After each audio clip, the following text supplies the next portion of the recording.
हार कर जीतने वाला बाजीगर लेकिन जो जीता वही ಸಿಕಂದರ್. ನಗರದಲ್ಲಿ ನಡೆದ ತಾಲೂಕು ಮಟ್ಟದ ಪ್ರತಿಭಾ ಕಾರಂಜಿ ಕಲೋತ್ಸವದಲ್ಲಿ ಶಾಸಕ ಡಾಕ್ಟರ್ ಸಿದ್ದು ಪಾಟೀಲ್ ಕಾಂಪಿಟಿಷನ್ನಲ್ಲಿ जो जीत के हार के जीतने वाला बाजीगर होता है लेकिन जो जीता वही ಸಿಕಂದರ್ होता है ಎಂದು ಶಾಸಕ ಡಾಕ್ಟರ್ ಸಿದ್ದು ಪಾಟೀಲ್ ಅವರು ನುಡಿದರು. ನಗರದ ಗೌರ್ಮೆಂಟ್ ಜೂನಿಯರ್ ಕಾಲೇಜಿನಲ್ಲಿ ಸೋಮವಾರ ಮಧ್ಯಾಹ್ನ 12ಕ್ಕೆ ನಡೆದ ತಾಲೂಕು ಮಟ್ಟದ ಪ್ರತಿಭಾ ಕಾರಂಜಿ ಕಲೋತ್ಸವದಲ್ಲಿ ಅಧ್ಯಕ್ಷತೆ ವಹಿಸಿ ಮಾತನಾಡಿದರು. ವೇದಿಕೆಯಲ್ಲಿ ವಿಧಾನ ಪರಿಷತ್ ಸದಸ್ಯ ಡಾಕ್ಟರ್ ಚಂದ್ರಶೇಖರ್ ಪಾಟೀಲ್ ಮತ್ತು ಬಿಇಒ ವೆಂಕಟೇಶ್ ಗುಡಾಳ್, ಬಿಆರ್ಸಿ ಪ್ರೀತಮ್ ಸಿಂಗ್ ಜಾಧವ್, ಶಿಕ್ಷಕರ ಸಂಘದ ಜಿಲ್ಲಾ ಅಧ್ಯಕ್ಷ ಶೇಖ್ ಮೆಹಬೂಬ್ ಪಟೇಲ್, ರವೀಂದ್ರ ರೆಡ್ಡಿ ಮಾಲಿ ಪಾಟೀಲ್, ತಾಲೂಕು ಅಧ್ಯಕ್ಷರಾದ ಮುರುಗೇಂದ್ರ ಸಜನ್ ಶೆಟ್ಟಿ, ರಾಜಪ್ಪ ಜಮಾದಾರ್, ರಾಜಪ್ಪ ಸಿಂಧೋಲ್, ಪಂಡಿತ್ ಕಲ್ಯಾಣಿ, ಆನಂದ್ ಶಿವನಾಯಕ್, ರಾಜಶೇಖರ್ ಉಪ್ಪಿನ್, ವೀರೇಂದ್ರ ರೆಡ್ಡಿ ಜಂಪ, ಶಿವರಾಜ್ ಮೇತ್ರೆ, ಸುರೇಂದ್ರನಾಥ್ ಹುಡ್ಗಿಕರ್, ಸಾರಿಕಾ ಗಂಗಾ, ಪ್ರಮೀಳಾ ರೆಡ್ಡಿ ಸೇರಿದಂತೆ ಇನ್ನೂ ಅನೇಕರು ಈ ಸಂದರ್ಭದಲ್ಲಿ ಹಾಜರಿದ್ದರು.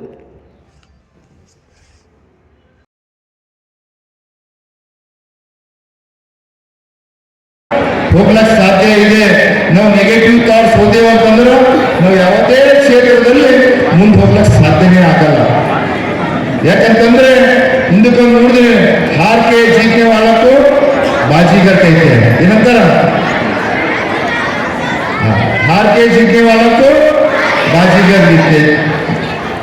जो जीता वही ಸಿಕಂದರ್ ಅಂತಂದ್ರೆ ಇವೆಲ್ಲ ಯಾಕೆ ಹೇಳ್ತಾ ಇದ್ದೀನಿ ತಮಗೆ ಅಂತಂದ್ರೆ ಎಲ್ಲ ಮಕ್ಕಳಿಗೂ ಒಂದು ಉತ್ಸವ ಇರಬೇಕು. ಯಾವುದೇ ಪಾರ್ಟಿಸಿಪೇಟ್ ಡ್ಯಾನ್ಸ್ ಪಾರ್ಟಿಸಿಪೇಟ್ ಮಾಡಬೇಕು, ಒಳ್ಳೆ ರೀತಿಯಿಂದ ಮಾಡಬೇಕು. ಇವತ್ತ ಡ್ಯಾನ್ಸ್ ಮಾಡೋದು ಒಂದೇ ದಿನ ನಮ್ದು ಫೇಶಿಯಲ್ ಎಕ್ಸ್ಪ್ರೆಷನ್ ಕೂಡ ಇರಬೇಕು.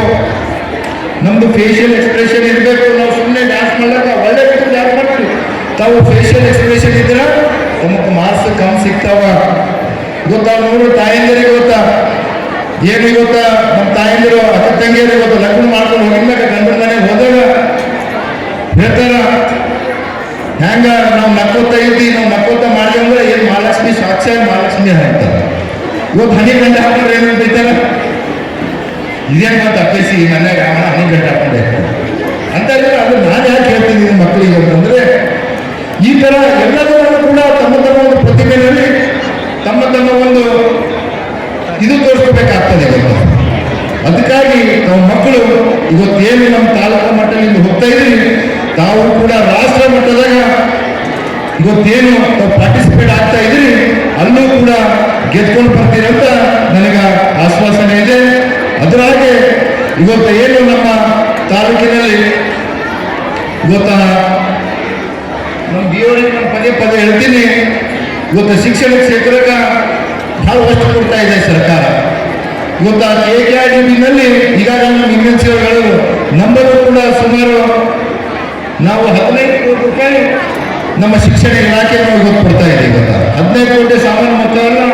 ಇವತ್ತು ಯಾವುದೇ ಇವತ್ತು ಇನ್ಫ್ರಾಸ್ಟ್ರಕ್ಚರ್ ಇರ್ಬೋದು, ಇನ್ನೂ ಕೂಡ ನಾವು 1.5 ಕೋಟಿ ರೂಪಾಯಿದಲ್ಲಿ ಇವತ್ತು ಬಿಲ್ಡಿಂಗು ಕೂಡ ಮುಗಿಲಕ್ಕೆ ಬಂದಿದೆ. ಇವತ್ತು ಎಲ್ಲ ಕ್ಷೇತ್ರದಲ್ಲಿ ಇವತ್ತು ನಾವು ಸ್ಮಾರ್ಟ್ ಕ್ಲಾಸ್ ರೂಮ್ಸ್ ಕೊಡ್ತಾ ಇದ್ದೇವೆ. ನಮ್ಮ ಕ್ಷೇತ್ರದಾಗ ಎಲ್ಲೆಲ್ಲಿ ಒಳ್ಳೆ ಶಾಲೆಗಳಿದೆ ಅಲ್ಲಿ ಕೂಡ 10 ಸ್ಮಾರ್ಟ್ ಕ್ಲಾಸ್ ರೂಮ್ ಕೊಡ್ತಾ ಇದೆ. ಇವತ್ತು ಆ ಕ್ಲಾಸ್ ರೂಮ್ಸು ಎಲ್ಲೂ ಕೂಡ ಪ್ರೈವೇಟ್ ಸ್ಕೂಲಲ್ಲಿ ಕೂಡ ಇಲ್ಲ. ಇವತ್ತು ಒಂದೊಂದು ಕ್ಲಾಸ್ ರೂಮಿಗೆ ಸುಮಾರು 40 ಲಕ್ಷ ರೂಪಾಯಿ ಖರ್ಚು ಮಾಡ್ತಾ ಇದೆ. ಇವತ್ತು ಆದರೆ ಉಪಯೋಗ ಆಗಬೇಕು. ನಾವು ದುಡ್ಡು ಎಷ್ಟೇ ಕೊಟ್ಟರು ಕೂಡ ಇವತ್ತು ಆ ಮಕ್ಕಳಿಗೆ ಶಿಕ್ಷಣ ಕೊಡುವಂಥ ಯಾಕೆ ಶಕ್ತಿ ಅಂತಂದ್ರೆ ತಮ್ಮ ಹತ್ರ ಶಿಕ್ಷಕರ ಹತ್ರ ಇದೆ. ನಾವು ಸುಮ್ಮನೆ ಶಿಕ್ಷಕರು ಬೆಳಗ್ಗೆ 10 ಗಂಟೆಗೆ ಹೋಗಿ ಟೈಮ್ ಆಯಿತು 5 ಗಂಟೆಗೆ ಬರಬೇಕು ಅಂತಂದ್ರೆ ಅದು ಏನು ಕೂಡ ಪ್ರಯೋಜನ ಆಗಲ್ಲ.